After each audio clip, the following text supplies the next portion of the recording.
speaking to one man who has been at the center of the Kenyan midfield for a number of matches now. That is Johanna Omolo. So he will also be dissecting to us what he has been doing in Belgium at this particular time. But before I speak to Johanna Omolo, it's all about giving. He has been instrumental in saying that I'll try as much as possible to give out. And at that particular time, the Johanna Omolo Foundation has been in the forefront at this pandemic, COVID-19 pandemic, and they're trying as much as possible to help different families where they can. I know there is a talk about what the sportsmen and women are doing at this particular time. How are they helping? If they are able to help. I know plenty of them are able to help. Some of them are helping, some of them are not helping. Maybe they are helping and we're not sure at this particular time. But for Johanna Omolo, he was born and bred in Dandora. And in Dandora, we know which kind of life people get to live. Some of them, they don't have money. Some of them, they don't have food. Some of them, yes, they do sleep hungry. Johanna Omolo knows that literally because he is a product of Dandora. So he's decided, yes, I know, I have a little, so I'll go back to my community. I will be able to assist the little way that I will be able to do. So he has been doing that campaign with his Johanna Omolo Foundation. Let's just see what exactly has been happening and how they have tried to assist in the small way that they can. Familia zao sasa shiba, watoto wao wataweza kula, na hasa kitu cha maana ni ile kuwapatia imani. Sisi tuko nao pamoja kama foundation. So hiyo ndio pengo tunajaribu kuziba. Kwa maana wengi wao hawako makazini. Tuko nao kwa manyumba. Sasa ile kidogo Omolo anaweza kuwa nao ndio maamua wacha ashe na jamii yake ya Dandora. Serikali inasema stay home. Ile kitu foundation inafanya, tunataka wakaaji badala ya kwenda kuhangaika na kutafuta chakula kwa familia, wakae kwa nyumba. Hiyo ndio kitu kubwa sana tunafanya kwa saizi. We give them something small, wakae kwa nyumba. Naweza sema imekuwa ni changamoto kubwa sana juu ukiangalia kwa game, nasema tulikuwa tunapata ile motivation, napata Johanna Omolo alikuwa anatumotivate sisi kama Dandora Youth, tunapata tukiwin, kuna ile allowance kidogo ilikuwa inatoka. Sasa hii ambapo hatuna hiyo game na pia hakuna mazoezi yanaendelea, tunasema ni changamoto juu sasa hii unapata tuna hustle mtaani, so ndio tuweze kupata at least ile kitu kidogo at the end of the day. Janga ya COVID-19 imetuaffect sana. Kwanza sisi watu wa jua kali, sisi tuko na familia na tujui tufanye nini. Kitu ya kwanza, mzee wangu anafanyanga kwa magari na already magari zilistopishwa. Sasa tunashukuru huyu kijana wetu Omolo Foundation ametusaidia, tumepata chakula, na tunaomba kama kuna mfadhili mwingine mwenye anaweza tusaidia sisi kama wakaaji wa Dandora wa ghetto, tungeomba ajitokezee atusaidie juu sisi wengine tuko na familia, hatujui tufanyaje familia zetu. Familia wengi ambao wameweza kupokea msaada wa unga, sukari na chumvi ambao ni ya muhimu sana katika familia zao. Na tunashukuru sana Bwana Omolo kwa sababu ya kufikiria jamii ya Dandora. The reality is not everybody is able to get a meal here in the country, and a lot of people are trying to assist the best way that they can. But what are the sportsmen here in the country, or maybe some of the sportsmen that we have in the country that are playing abroad, some are playing abroad and at the moment are in the country, what are they doing to assist? I know it is also the sad reality that a number of sportsmen and women here in the country, they're also lacking. They're trying as much as possible to get the little food, to get the little basics that a human being will require. That is a reality also for the sportsmen and women. But at least there is an effort, actually. They are trying as much as possible to see how well they might be able to assist themselves and also how they will be able to assist others. We've just seen what Johanna Omolo is doing. And yes, also yesterday, the foundation was out there just to assist the way that they can. So Johanna, I know you have been instrumental in your footballing career. We will talk about that, but let's go head on. Why Johanna Omolo Foundation, and why exactly are you trying to assist the way you are? Thanks for having me.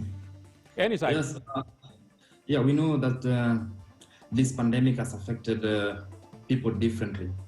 And for the people of Dandora, it's really, these are people who live on hand to mouth. And that's why when we heard about the social distancing and all these restrictions being in place, we knew that the people are going to suffer a lot.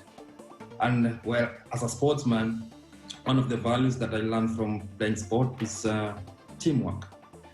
And now I know, like, as a foundation, we are really committed to see that the government succeed in the fight against the spread of this pandemic. And that's why, as a foundation, we are really trying to give as little as we can so that we can all together achieve this goal. A lot of people will ask why Dandora. At least they know you were born and also bred in Dandora. That is where you started playing your football. But in a wholesome, why did you say that Dandora is the best place for you to go back and say, this is how I will help? Well, for one, yes, like you said, I was born and bred there. And also, we, as a foundation, we don't have the capacity maybe to go bigger. So we said, let's start focusing on Dandora, on the people that are really close to us, because we feel this pain directly from our families and from our friends. And we said, yeah, we will start here. And we try to raise this awareness, and God willing, if there is more well-wishers who will come in, then we might go even other places, because yeah, we are getting phone calls that other communities really need this type of help, and we hope that we will be able to help. Johanna, let me ask you something important about you and what Dandora means for you as a player. I know at least at this particular time you're playing your professional football outside the country, but very, very impressive that you still remember your roots, and that specifically is Dandora. How important has Dandora been in your life? Well, I cannot say my story without talking about Dandora. So for me, Dandora is those people are the people who really made me get to where I am, because I've learned a lot growing up in that community. I've seen all the struggles that go on, and I can say for sure that when I arrived in Belgium, one of my motivation was that I have to do well here so that I try to help back my community. So they're really my source of inspiration and motivation, if you can say that. And I know when we're talking about help, a lot of football stars here in the country, they always go out there and try to nurture that young talent, the male side of it.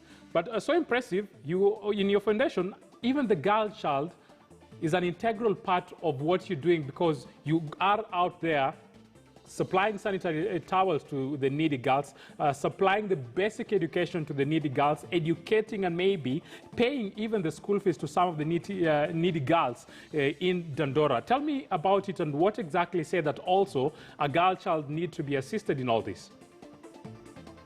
Yeah, well, that's very true. We really work closely with the girls, because yeah, there was this gap that we felt that the girl child is being neglected a little bit, and yeah, for us, we know the potential these women can bring.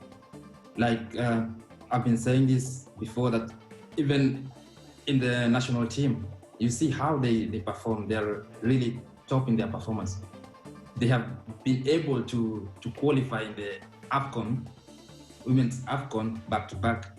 And honestly speaking, I think they might be the first Kenyan team to qualify for World Cup. So I know the potential that the girls have, and I would really like to continue doing these initiatives with them, to try to give them to a comfort where they can really do their best. You're talking about the girls, and yes, we know how impressive they are, and also how the women's team, that is the football team, and what their capabilities is. But at the same time, you're also trying as much as possible to nurture the young talent when we think about the male version of the game, and that is football, to be specific. How challenging is it for you back in Dandora? And having talked about that, I will go specifically in issues to do with the facilities. We know the Dandora Stadium has been constructed for quite a number of years now, and at this particular time, it is a project just like many other stadiums here in the country that has already stalled. There is nothing that is happening in terms of construction. How exactly does the lack of facilities, or how difficult or easy is it for you to try impact a life back in Dandora? Well, it's good that you've mentioned about the stadium, because, well, one of the challenges that a kid, or when I was growing up, was the facilities.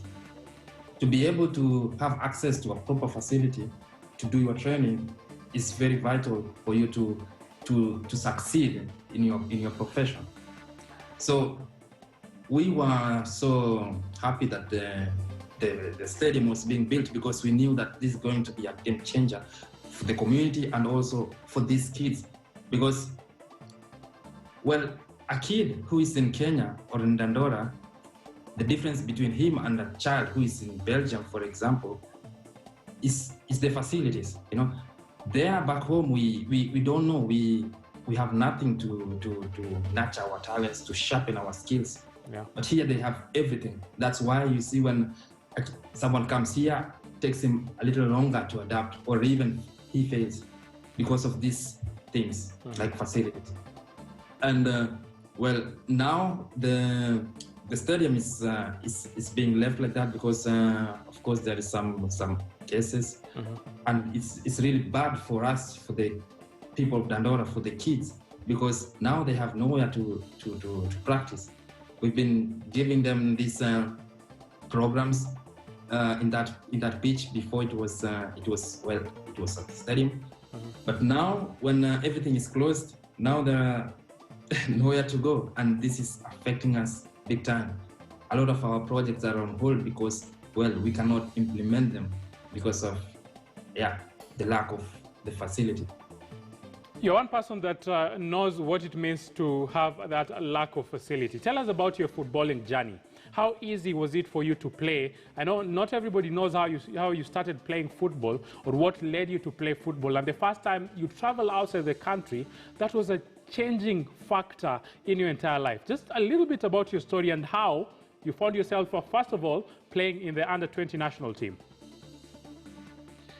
Yeah, well, growing up in Dandora, it was pretty tough, and those days it was it was either you be a footballer or you join a gang, because it was also a community that was. Were you ever tempted to join a gang? Attempted? Well. Or did you ever join a gang? Well, I never joined, but I can say that as a kid, there is always this peer pressure, because you kind of see those friends of yours who don't play football, who are maybe in the gangs, are the ones who maybe have the better life at that time. Like they have the good clothes because they kind of rob someone or did the bad things. And you feel like, well, I go to play football every day, but we kind of sleep hungry, you know. So you're kind of thinking, maybe the other ones are better, or maybe I should join the gang. But well, fortunately, I had parents who were really, really strict, and they really showed me the good path, and they didn't entertain anything or anyone who was trying to do such things. So yes, so it was football for me. That was my way out. We started playing football when we were very young, and but at one point I had an opportunity and was supposed to travel to Europe, to Norway. But also my mother said no, because she really didn't think that a kid from Dandora could make it to go to Europe. So it was for her, she thought, these guys are just going to use you or abuse you, something like that. So she refused. And that also really hit me so hard, because that time, that generation, we had a lot of talented kids. And just going to Europe, going to Norway, it was everything. And but unfortunately for me, my mother said no. And so I had to stay. But the following year, fortunately or unfortunately, like how you would like to see it, there was still poverty in Dandora, and we kind of were doing so badly. And my mom thought that maybe if I could go, maybe I could try to help in regards to that financial side. So she gave me a permission to go for trials, because we had to do the trials for I think 2 months. And she gave me her blessings, and she told me to go and work very hard. Yeah. That was the first time I really felt the support from my mom. And honestly, it gave me a lot of boost, and I was able to go to that trials, and I made it to Norway. Well, coming back, it was big for the community, because all of my friends were waiting for me. My family were there. And the other thing was, when I was there, we were given some allowance money. And for me, I didn't use even a single krona. Krona is the currency for Norway. I didn't use any money that I was given. And I brought it back to my mother. And that smile that she gave me, it really hit me. I never seen her smile. So genuine, so purely like that. And for me, that was my turning point. And I thought, I think I can do something with this sports, with this football.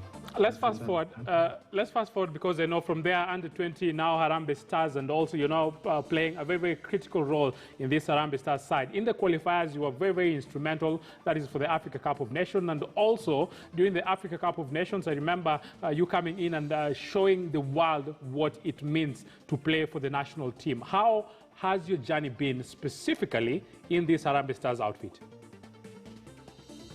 Well, it has been ups and downs, a lot of challenges. Going to the AFCON, well, no one in the squad had participated in AFCON before, and for us, we knew it's going to be a challenge. So personally, I had to prepare, like mentally, physically. I had to put all the focus in that tournament, and when I got the opportunity from the coach, I really gave it my best, and we didn't perform as we would like as a team, but personally I think my performance was not so bad. How do you rate this team, Harambee Stars? I know there has been a lot of talks about the performance of Harambee Stars. I know every player, anytime you go to the pitch, you will always try as much as possible to have that positive result, and that is a win, obvious. But there is a probability that you will get a draw. There's also that probability that you'll lose that match. But you, as a player that has played in the national team, how will you rate the Harambee Stars team that we have at this particular time? Well, like I say, there is big potential. Very young players with hunger to play, and I think the team is having a good coach also. There is a possibility to grow even higher, and I think that's also the beauty of sports. You don't know what happens. It's only 90 minutes, and the only thing you can do as a player is to prepare as well as possible.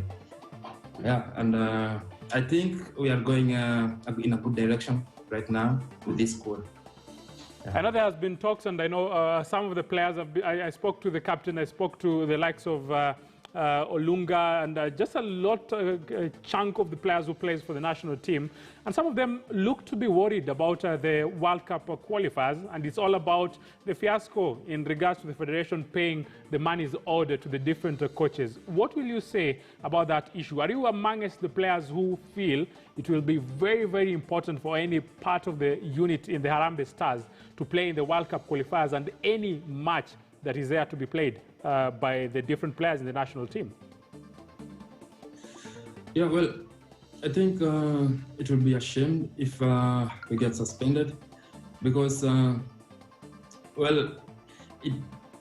the biggest stakeholder is the one who is going to suffer, which is the player, and the players are doing everything they can to show their skills, to try to reach at the top of their careers. And this thing with the salaries and for the coaches, I think the federation should really try to see that they settle it well and we don't get banned, because it will be really a shame if we do. Finally, what will be your message as we conclude to the other players that maybe might be able to assist in any way, or any other member of the community back here home in Kenya that can't be able to assist? Because a lot of people at this particular time, they're quite needy. We expect a lot of other people maybe to assist. They're not assisting, maybe because of different reasons. But just your final message to anybody who can help in any way, what will you tell that person? Well, I think it's in our interest also to try to work together, because the sooner we work together, the sooner this whole thing is going to finish. And for the sportsmen, I think we have a responsibility, because we can use this sports. Sports is like a tool, because it's one of the biggest tools I know that can reach a lot of people. Mm-hmm. So let's try to go out and rally our funds and try to do something to the communities to help those who we can. Thank you very much, Johanna Omolo, there in Black and White, live from Belgium, telling us how important it is to be able to assist the small way or the big way that we can. And for him, with the Johanna Omolo Foundation, yes, we've been seeing what they're trying to do back in Dandora. That is where he was born. That is where he was bred. That is where he learned to kick that ball. And he's doing that with a big, big passion at this particular time. But his message is simple: help if you can, because quite a number of people at this particular time are needy. And when you have a needy person, you need to assist that person. Is the government doing enough? They're doing what they're doing, but the simply thing that they can do is better, because they have that resources, they have that manpower, and if they have the goodwill, then others will join in and be able to assist. Also, the sportsmen and women in the different spheres, they need to be assisted in any little or also a big way. We take a short commercial break.